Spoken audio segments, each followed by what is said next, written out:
secara naluri seorang ibu tetaplah ibu, walaupun tergoncang, psikologinya. Momen saya bisa mengampuni mama, bisa mengasihi mama, karena itu buat saya kayak sesuatu yang berharga banget gitu, perjuangan mama di tengah-tengah sakit tapi dia harus membiayai anak-anaknya.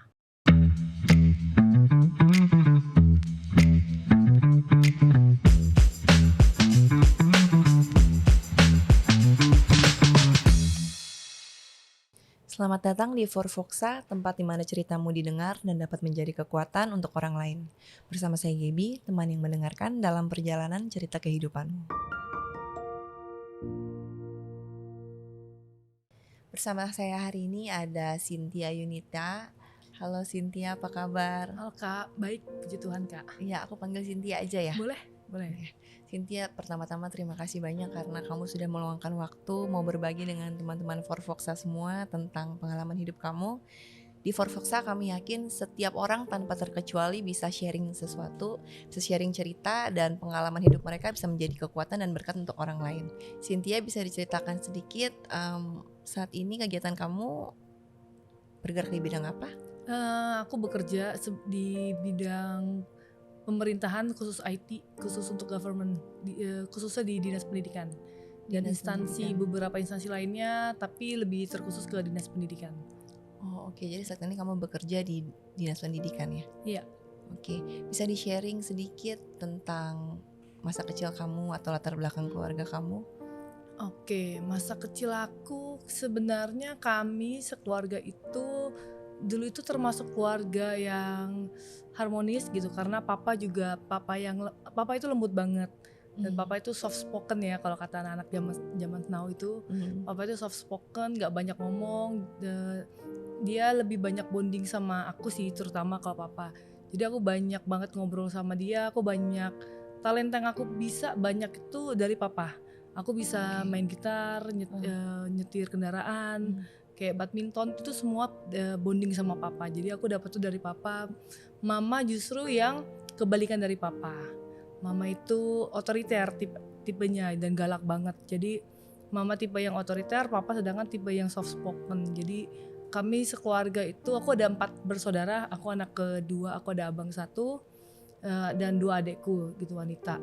Jadi kita itu sebenarnya, anak-anak yang happy banget kalau di rumah, karena setiap kali pulang kita nungguin papa pulang ke rumah terus. Tapi memang, kami ngerasanya ke mama ya, mama karena galak jadi mama itu buat kita kayak, ditakutin lah, anak-anak kecil kan Oke. takut gitu kalau ketemu mamaku gitu, Ya. karena galak banget dia. Jadi papanya yang lebih soft spoken, lembut, Betul. mama yang lebih galak kalau di rumah Betul, ya. betul. Kita jadi kalau ketemu mama tuh kayak langsung, diem gitu, jadi nggak berani banyak tingkah karena dia galak banget gitu. Bisa diceritain sedikit nggak apa sih memori yang paling kamu ingat kalau inget mama yang galak? Apa yang paling kamu inget? Sebenarnya yang paling aku ingat adalah, mama itu kan penjahit. Kita itu dulu ada konveksi, dia, ngejahit, jadi dan aku kebetulan kembar. Nah, kami itu sering banget jahitin baju kembar sama mama. Jadi dari kecil itu kita diatur bajunya, jadi mama yang kasih kita baju. Jadi baju kami semuanya dari jahitannya mama, itu yang paling aku ingat. Baju Jadi kembar ya. berkesan banget itu. Ada nggak memori yang kamu cerita mama kamu orangnya keras banget ya, Iya. yang keras banget sampai kamu inget nih sampai sekarang, yang kamu dikerasin mama kamu sampai kamu inget sampai sekarang? Eee, yang masih inget banget Mhm. sebenarnya hal sepele, Mhm. kayak ngitung. Jadi mama yang ngajarin kami anak-anak di rumah, jadi kita habis pulang sekolah jadi ngelesnya sama mama. Kayak berhitung gitu, 1 tambah 1 nggak bisa jawab, langsung dipukul mama. Itu berkesan Oke. banget karena kita cuman nggak bisa berhitung, dipukul mama. Jadi dia langsung, pukul kita. Aku inget banget sih, itu kejadian yang paling memorable banget buat aku adalah waktu ditanya berhitung aku nggak bisa jawab. Itu memorable banget. Jadi ditanya 1 tambah 1 misalnya jawabannya salah langsung dipukul? Iya, langsung dipukul gitu, karena dia termasuk, mama yang otoritas, perfeksionis. Perfeksionis Perfeksionis. dia. Kalau boleh tahu pukulnya itu kan orang beda-beda ya, Ya. dengan menghukum anak-anak beda-beda. Pukulnya apa, pelan atau kenceng atau gimana kalau cerita Oh, dari kamu? mama itu termasuk pukulnya dia nggak segan-segan, jadi Nggak segan-segan? dia bisa pakai barang apapun yang dia lihat di tangannya. Dia ada gantungan, dia pukul pakai gantungan, ada ban pinggang, dia pukul pakai ban pinggang. Jadi dia pukulnya kalau kita sekarang itu zaman modern kita diajarin parenting gitu. Pukulnya ada di tempat-tempat tertentu gitu. Kalau ini mama enggak dulu. Apa yang dia bisa pukul dia pukul gitu. Masuk kepala. Badan sih, lebih banyak badan dan kaki ya. Gitu. Jadi badan kaki habis dia pukul nanti dia baru minta maaf ke kita. Jadi setiap dia pukul dia langsung samperin kita bersalah kan, ngerasa mama tuh kayak bersalah gitu, minta maaf. Nah saat itu berarti setelah itu sudah ada kayak mungkin luka-luka. Iya. Berarti Iya. sampai lumayan juga ya, sampai lumayan luka-luka. Lumayan. Jadi dipukulnya itu kan nggak. Ada lagi satu yang paling berkesan buat saya adalah karena saya sama kembaran. Jadi kita itu kalau dijadiin satu jadi tim Avengers. Bandel banget soalnya. Nah saking bandelnya kita itu pernah dihukum, ditelanjangin gitu sama mama, terus ditelanjangin kita dipukul. Terus akhirnya aku mesti lari keluar rumah. Jadi yang tolong tetangga, dipukul mama sambil telanjang itu. Aku ingat banget momen itu tuh, aku lupa ya itu SD kelas berapa. Dipukulnya pakai Dipukul tangan atau pakai sapu, sapu buat bersihin kasur. Dipukul pakai sapu lidi. Sapu lidi itu namanya. Dipukul pakai sapu lidi terus dikejar-kejar mama dari rumah. Akhirnya saya kabur keluar terus ditolongin sama tetangga-tetangga. Itu banget ya, itu satu yang paling teringat sama saya. Masih ingat sampai sekarang itu. Tumbuh dengan keluarga yang seperti itu, dengan ibu yang sangat keras dan otoriter yang bahkan sampai memukul. Kamu ada tumbuh rasa benci gak sih sama mama? Itu udah bukan benci lagi. Momen itu karena dipukulnya kan nggak sekali dua kali, itu hampir setiap hari pasti dipukul mama. Hampir setiap hari dipukul mama. Jadi mau pakai ban pinggang, sapu lidi, pernah sampai ada aluminium yang buat gorden gitu, itu pun dipakai buat pukul kita anak-anaknya. Jadi sampai akhirnya saya nggak takut mama. Saya nggak takut mama sampai saya keluarin statement kalau saya besar nanti saya nggak akan bunuh mama ketika saya kuat. Jadi saya keluarin statement tuh ke mama saya. Jadi depan dia saya ngomong, nanti kalau gue gede gue akan bunuh lu gitu. Saya keluarin statement tuh ke mama. Saking bencinya ya. Saking bencinya. Berarti levelnya mungkin udah di atas benci lah gitu. Betul. Karena masih kecil itu bener-bener dipukul, terutama saya sama kembaran kan. Karena adik paling kecil nggak terlalu berpengaruh lah. Kayaknya rasanya kayak dituntut untuk jagain adik dari pulang sekolah, kita mesti nganterin dia. Jadi terus apalagi saya sebagai kakak pertama di rumah itu, jadi abang udah nggak serumah lah sama kita, dia ada sama tinggal sama orang. Terus jadinya kayak rasanya dari kecil harus nganterin adik, harus prioritasin adik yang paling kecil. Jadi kita udah dituntut gitu sama mama. Dengan tuntutan yang besar tapi juga perlakuan yang sangat keras. Betul. Untungnya kamu dekat sama papa ya saat itu. Iya, dekat sama papa. Jadi yang paling kita harapkan adalah kita bisa tinggal sama papa. Gitu. Jadi ada momen juga saya ingat saya dua adik tidur kan, barengan tidur. Terus papa mama tuh berantem tengah malam itu berantem. Terus kita tahu papa mama berantem. Terus kita bisik-bisik. Nanti kalau papi mami cerai lu tinggal sama siapa? Gitu, lu mau sama siapa, kita dukung siapa.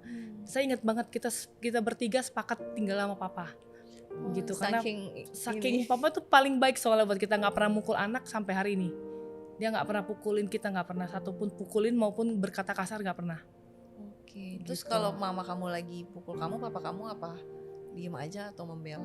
Dia lebih banyak diem aja sih, pasif dia. Soalnya memang bener-bener soft spoken banget apa itu. Kamu pernah cerita bahwa kondisi mama kamu sangat mempengaruhi kamu ya waktu sampai saat ini.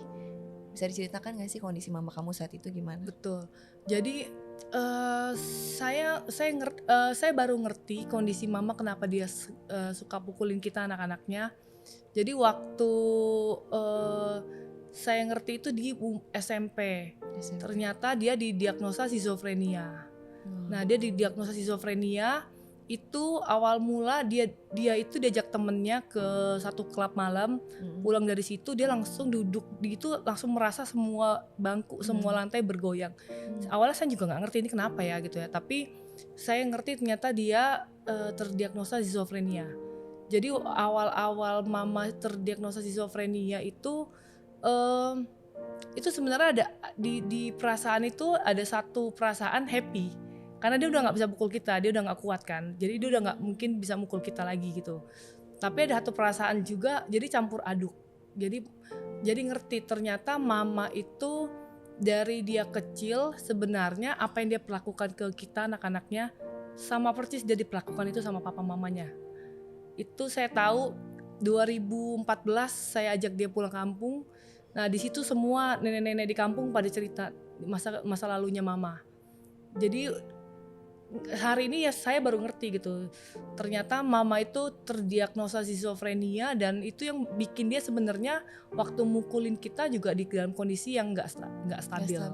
Itu yang saya ngerti hari ini. Jadi mungkin dia pukul kamu dan sangat keras ke kamu karena pengaruh dari sakitnya itu dan Betul. juga karena pengaruh dari waktu kecil juga diperlakukan dengan ya, hal yang sama oleh papahnya. Betul, itu yang baru saya ngerti hari ini. Tapi di momen saya diperlakukan seperti itu, jadi waktu mama pukulin kita anak-anaknya, terus saya tahu mama nah sebenarnya saya itu di umur SD kelas 1, mungkin naik SD dari TK ke SD sampai kelas 4 SD gak tinggal sama mama.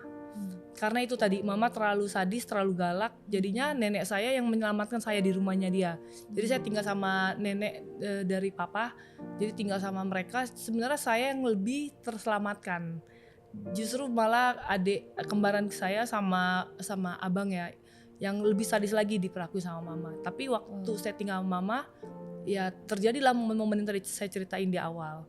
Gitu, terdiagnosa skizofrenia juga, itu momen dimana campur aduk, gak ngerti perasaannya kayak apa. Karena anak SMP kan, baru ngerti apa di info mama skizofrenia. Kita taunya mama adalah gila.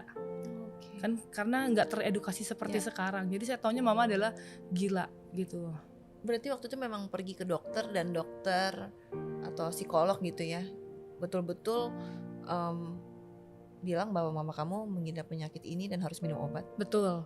Jadi mama akhirnya waktu itu karena kita SMP, jadi yang tolong mama ke rumah sakit dan terdiagnosa awal adalah tante, istri dari om gitu. Jadi tante itu ajak mama ke dokter, di situ dikasih tahu mama terdiagnosa skizofrenia.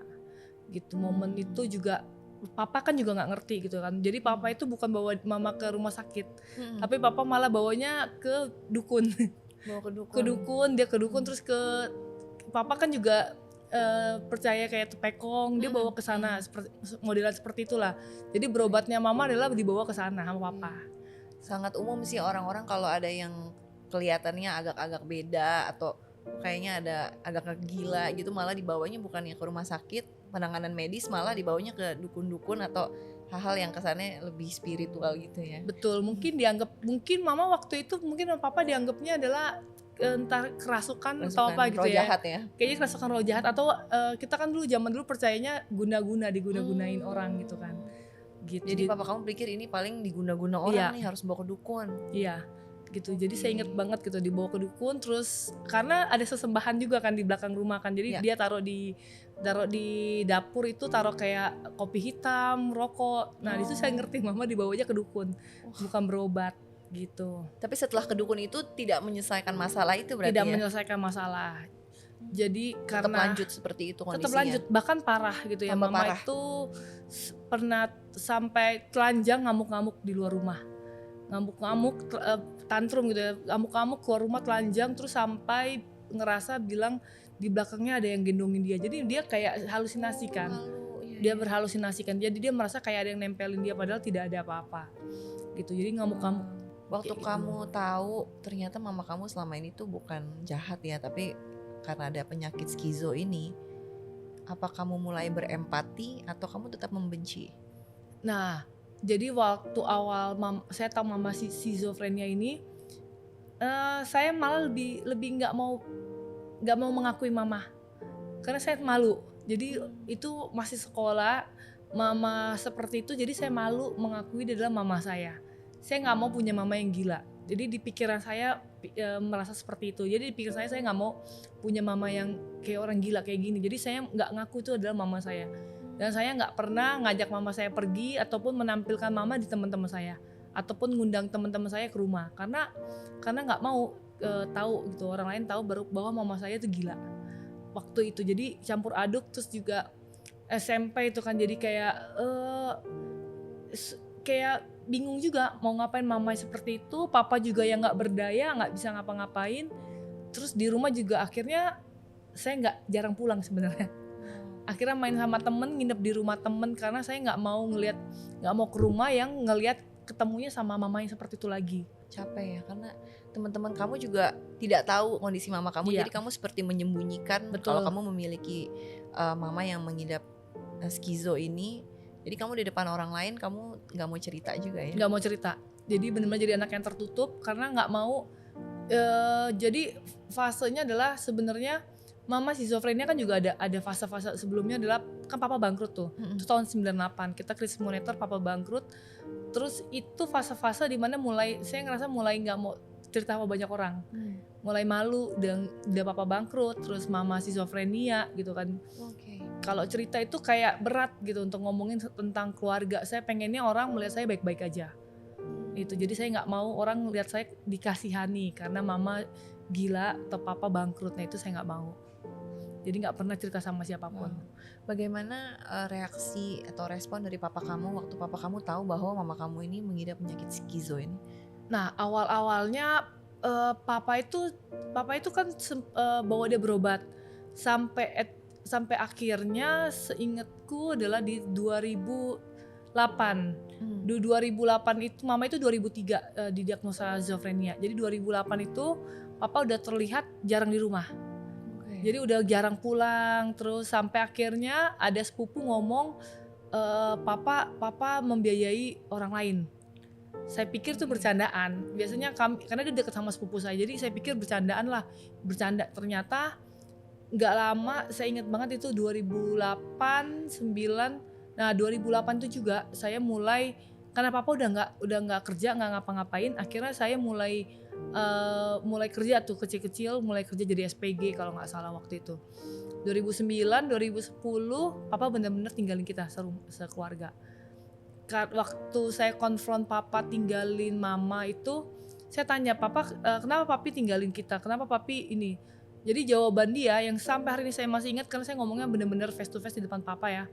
Dia ngomong, karena mami lu nggak bisa ngapa-ngapain lagi, mami lu nggak bisa ngerawat gue. Jadi pas aku dengar kata-kata itu kayak seakan-akan oh ternyata karena mamiku sakit, jadi kan dia nggak bisa berfungsi sebagaimana istri atau ibu kan di rumah.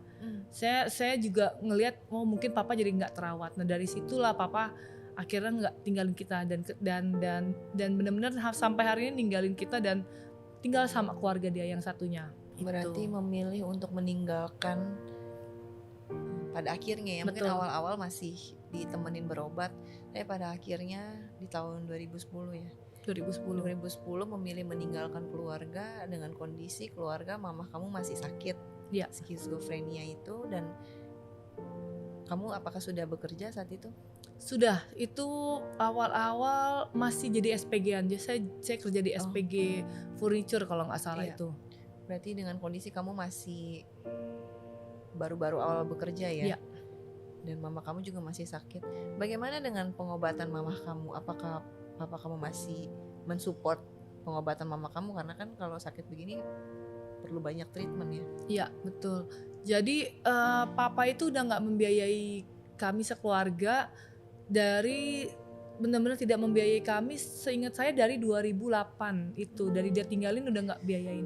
Dari yang kata sepupu kamu dia ada membiayai keluarga lain? Iya, betul. Dia udah nggak biayain kami sekeluarga, jadinya saya sama adik kembaran saya itu kita kerja jadi SPG. Nah kita dapat uang dari situ. Kita yang mulai handle keuangan keluarga. Kita yang mulai, ya paling tidak kami sekeluarga masih bisa makan dari uang saya sama adik saya. Jadi yang bantu biaya berobat itu sebenarnya dari tante yang bantu berobat ke rumah sakit segala macam, dari tante semuanya. Dirawat sama tante. Apa tanggapan kamu waktu kamu tahu bahwa papa kamu memilih untuk meninggalkan keluarga kamu dengan kondisi seperti ini dan ya udah gitu tidak membiayai lagi? Karena papa itu kan bonding sama saya dari kecil. Yang dibanding anak-anak lain, saya yang paling dekat sama papa sebenarnya. Di momen itu adalah perasaan saya hancur sih. Saya ngerasa jadi kayak nggak ada pegangan. Jadi saya ngerasa kayak kehilangan arah. Saya udah nggak tahu lagi mau bergantung sama siapa, karena papa udah nggak membiayai kami sekeluarga kan. Terus itu momen akhirnya bikin saya memendam satu perasaan marah sama papa. saya mengambil keputusan tidak mau ngomong sama papa. Saya nggak mau ngomong sama papa, saya nggak berkontak sama papa. Itu cukup lama banget nggak ngomong sama papa. Sampai lumayan lama ya, karena itu bikin saya pahit sih. Karena saya ngerasa kayak saya deket sama papa, tapi ternyata papa udah nggak lagi di samping saya. Itu yang bikin saya jadi ngerasa nggak mau berhubungan lagi sama dia. Di momen itu juga memutuskan saya nggak mau kontak apapun, saya nggak mau tahu tentang kabar dia. Jadi setiap ditanya saya bilang jangan nanya saya nggak mau nanya kabar dia. Jadi adik-adik saya yang masih berkontak sama papa. Pasti kecewa banget ya, apalagi Iya. kamu yang paling bonding dengan dia. Betul. Dan kondisi mama kamu juga lagi sakit. Betul. Kalau tanggapan mama kamu gimana waktu papa kamu nggak pulang? Jadi mama kan sebenarnya udah schizophrenia tuh. Papa tahu nggak pulang awal-awal, mama cuma nanya aja, kemana papi? Ya aku bilang nggak tahu dia di mana. Tapi karena saya tahu dia di antara ngerti nggak ngerti, tapi saya tahu perasaannya dia pasti menangkap sesuatu. Gitu. Jadi udah mulai kurang ngerti juga sebenarnya. Iya, dia udah mulai kurang ngerti sebenarnya. Dia juga, tapi diajak ngobrol, mama itu masih normal. Hanya kalau udah mulai kebanyakan ngobrol, udah mulai ngelantur. Tapi dia masih normal, diajak ngobrol masih nyambung. Saya rasa juga di momen itu papa ninggalin juga dia ngerti nggak ngerti sih. Gitu. Saya nangkepnya mungkin dia nggak merasa ada yang sesuatu yang berbeda juga, karena memang nggak ada kehadiran papa pasif kalaupun di rumah. Oke. Bagaimana penanganannya menghadapi seorang mama yang menderita penyakit skizo ini?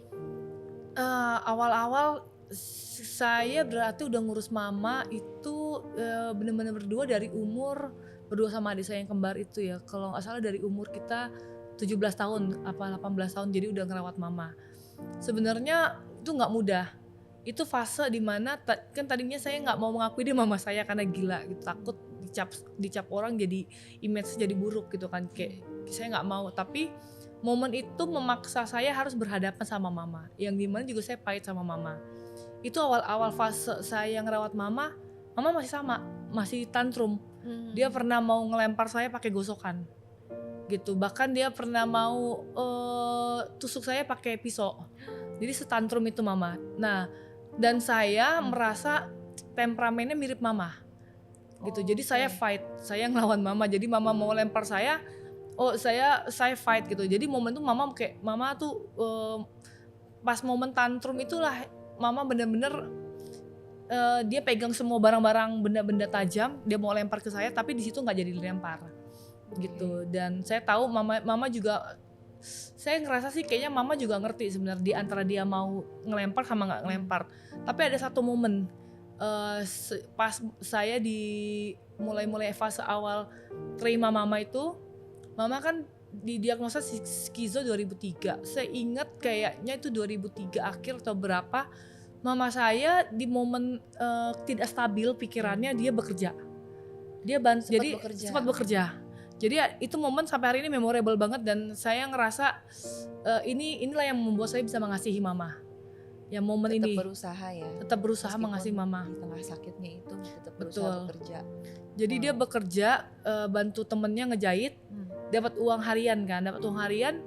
Saya ingat saya tidur tapi saya ngelihat dia taruh, jadi saya udah bangun sebenarnya tapi pura-pura tidur. Saya ngeliat dia taruh uang makan di bawah taplak meja buat kami anak-anaknya makan. Berarti dia hati kecilnya masih mikirin anak-anaknya. Betul, ya? Berarti secara naluri seorang ibu tetaplah ibu walaupun tergoncang psikologinya. Saya ngerasa itu hari ini, itulah yang membuat saya saya bisa mengampuni mama, bisa mengasihi mama, karena itu buat saya kayak sesuatu yang berharga banget gitu. Perjuangan mama di tengah-tengah sakit tapi dia harus membiayai anak-anaknya.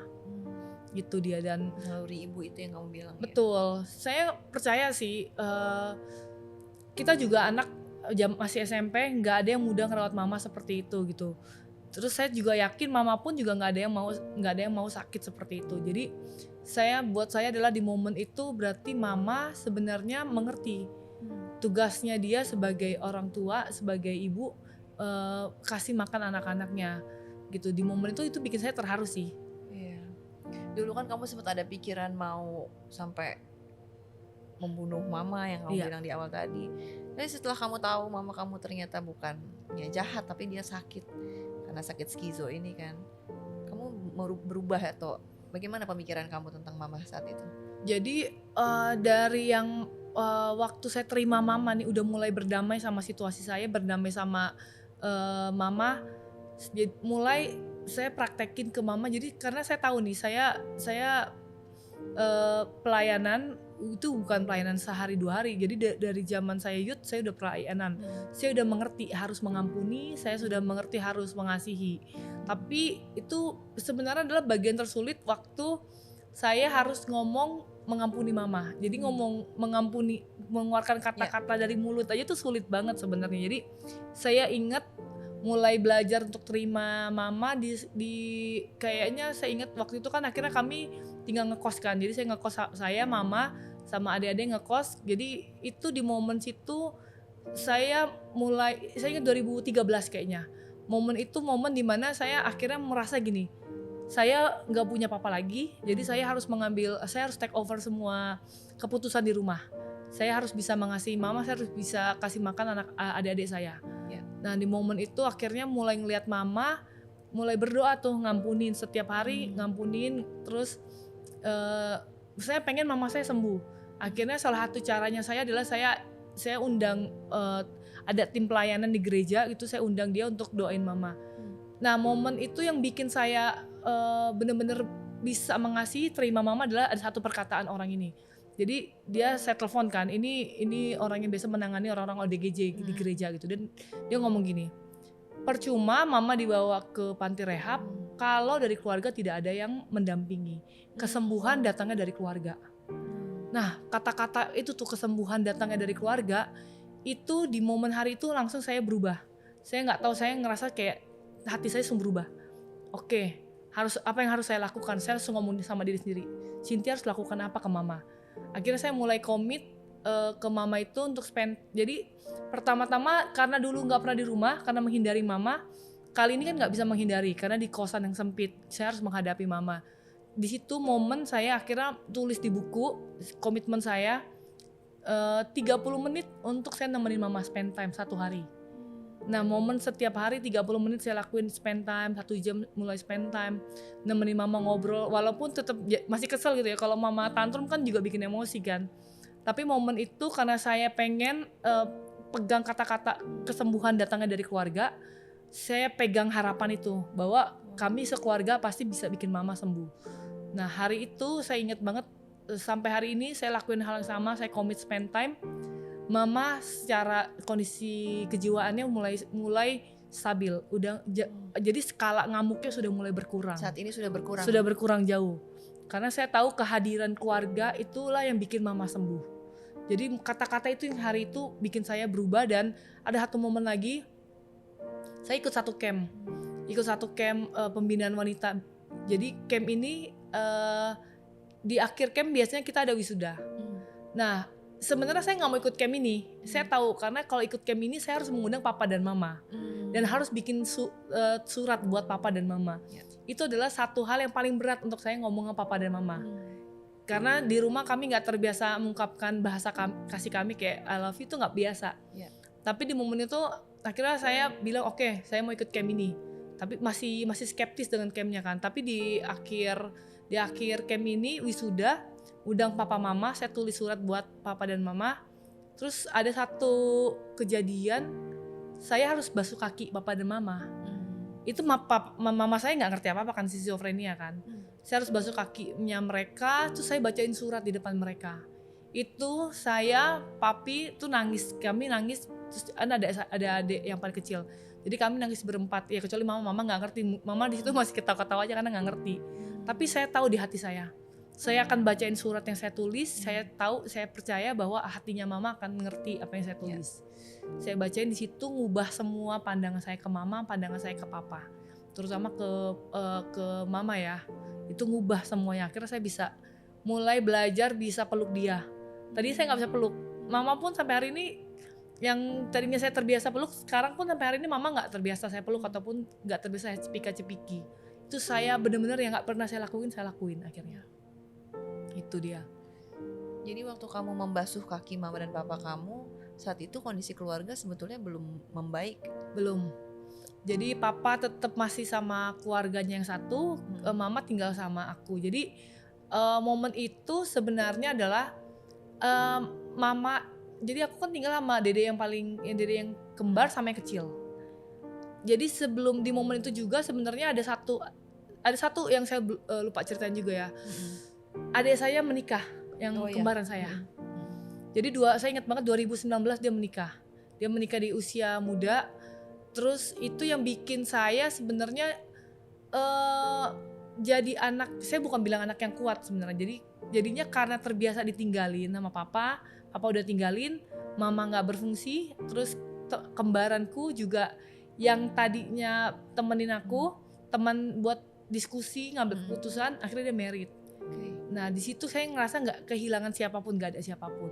Kau harus ngurusin mama sendiri. Harus ngurusin mama sendiri, saya harus berjuang sendiri. Terus dede masih kecil juga kan, yang paling kecil kan. Terus momen itulah yang akhirnya bikin aku juga kayak belajar untuk ngambil tanggung jawab sebagai kakak. Sebenarnya kayak marah juga sama Tuhan. Tuhan, aku bukan kakak pertama, gitu. Aku punya abang, kenapa abangku yang nggak berfungsi? Terus aku kayak ngerasa papa kayak ngerasa hidup di keluarga yang terkutuk. Karena saya ngerasa kami anak-anak putus sekolah, kita cuma dibiayain papa SMP doang sampai SMP. Terus kita nggak ada duit buat bahkan ambil rapot pun nggak ada duit. Saya bisa ngambil rapot adik saya itu dari saya bekerja 2014. Ada kebaikan Tuhan, saya diterima di satu kantor. Di kantor itulah saya terima gaji, dan disitulah saya bisa bekerja dan bisa ambil yang saya beresin. Pertama adalah saya ambil ijazah saya dulu, gitu. Karena saya tahu itu kayak di hati saya tuh kayak satu perasaan yang saya nggak pernah dapetin pendidikan sebaik ini. Jadi saya mau adik saya dapetin pendidikan. Jadi saya beresin semua ijazahnya, kita bayarin. Jadi karena itulah kayak saya ngerasa sendirian. Terus di momen kita saya wisuda itu kan juga nggak ada adik kan. Adik kan juga udah married kan. Jadi cuma ada adik yang kecil karena dia belum married. Jadi mulai belajar kayak ngerasa oke, kalau saya udah sampai sejauh ini, berani basuh kaki papi dan mami, berarti artinya saya udah nggak bisa turning back lagi. Saya udah nggak boleh memikirkan kepahitan lagi. Jadi saya harus maju ke depan. Saya harus mengampuni papa dan mama. Kalau mau keluarga ini berubah, keluarga ini pulih, saya harus mengampuni. Karena saya percaya melalui pengampunan keluarga kami sekeluarga akan pulih. Nah itu benar-benar ngubah.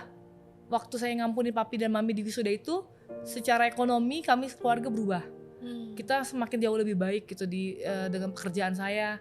Terus dengan adik-adik juga yang married, saya ngeliat rumah tangganya juga udah jauh lebih baik gitu. Awal-awal fase-fase anak 19 tahun married gitu kan, masih egonya, saya lihat berubah.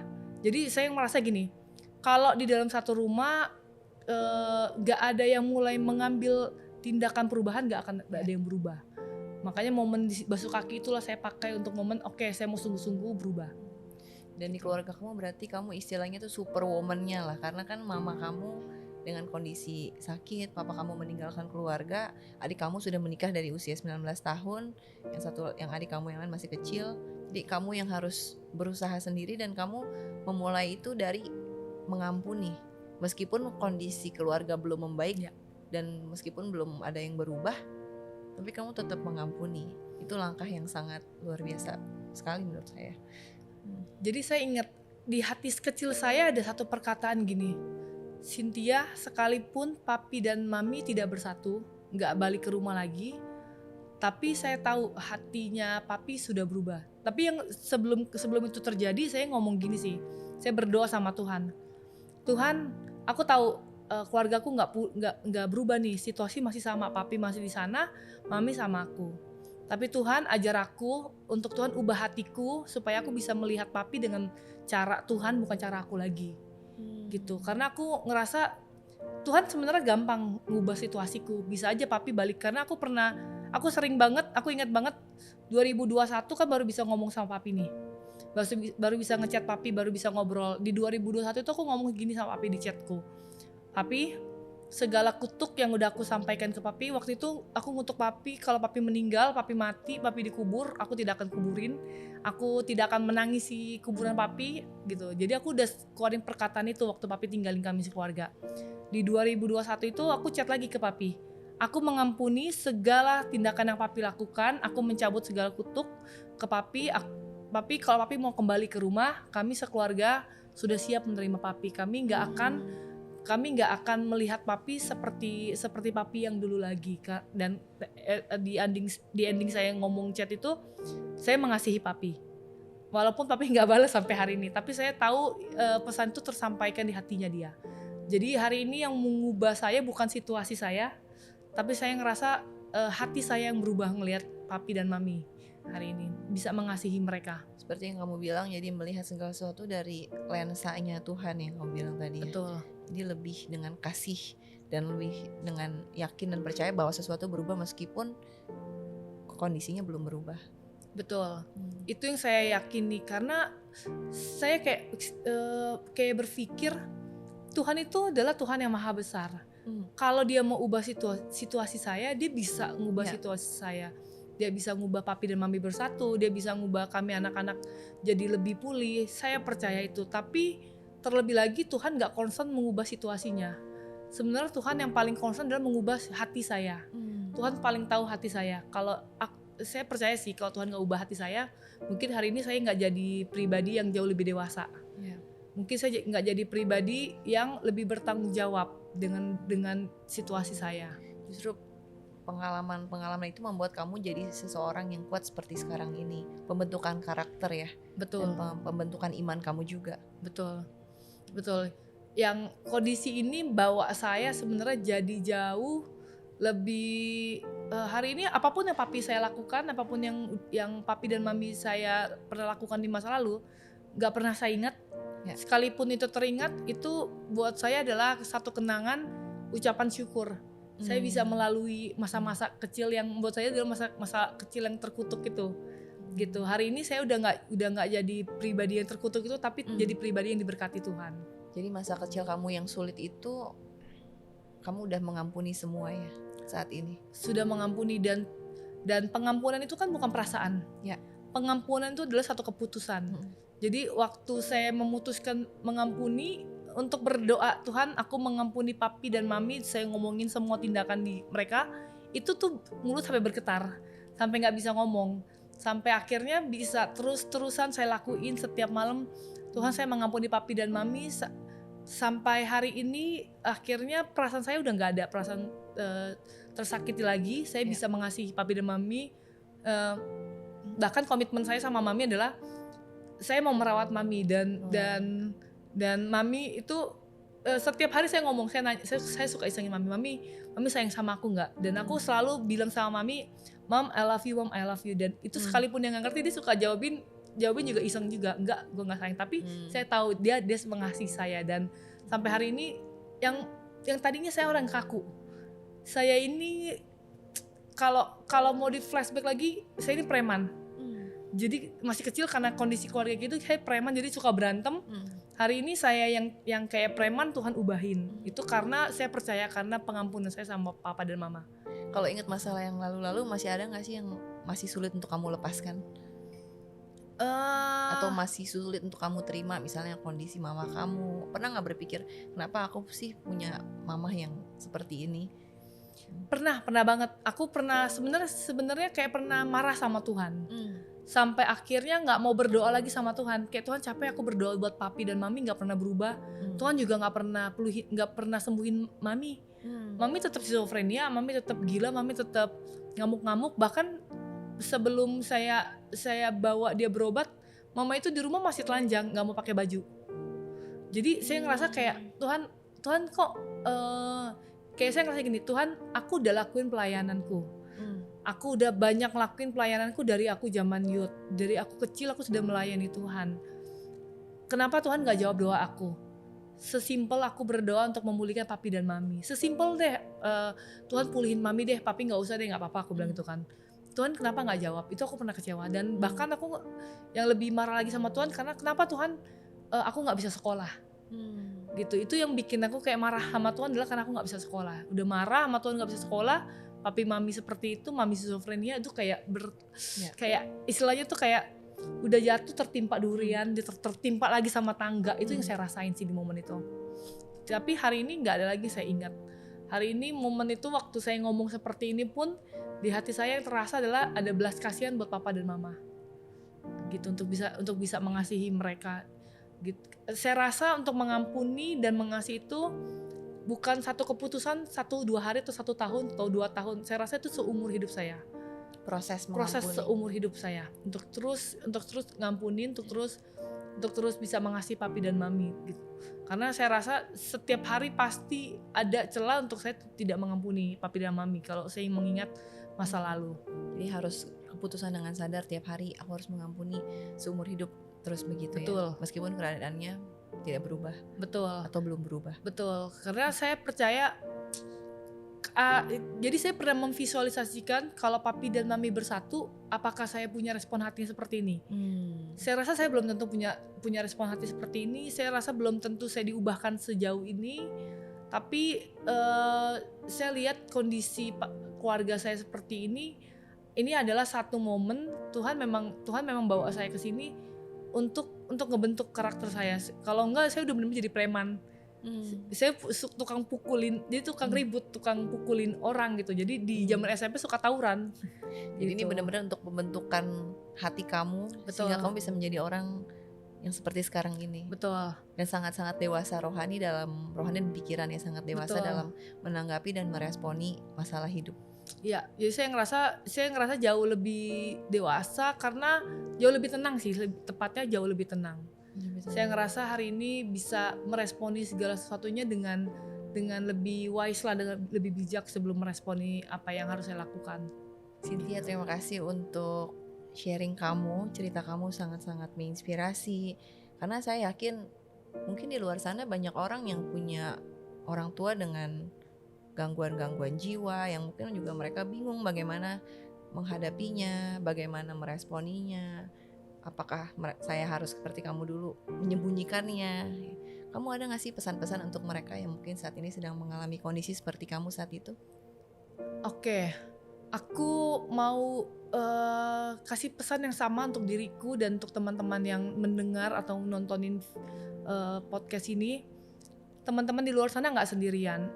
Teman-teman di luar sana juga berjuang, kita bareng-bareng berjuang, dan teman-teman perlu masuk ke dalam komunitas supaya teman-teman juga nggak menghadapinya sendiri. Dan saya percaya kalau hari ini Tuhan bawa saya sejauh ini, Tuhan pulihin keluarga saya, sekalipun situasinya nggak berubah, tapi Tuhan lebih tertarik mengubah hati saya dan hatinya teman-teman semua. Saya percaya waktu teman-teman berdoa mengampuni, menerima, berdamai sama situasi yang mungkin papa mama gak ideal, mungkin sama ngalamin kayak saya, mamanya ada atau papanya ada gangguan kesehatan mental.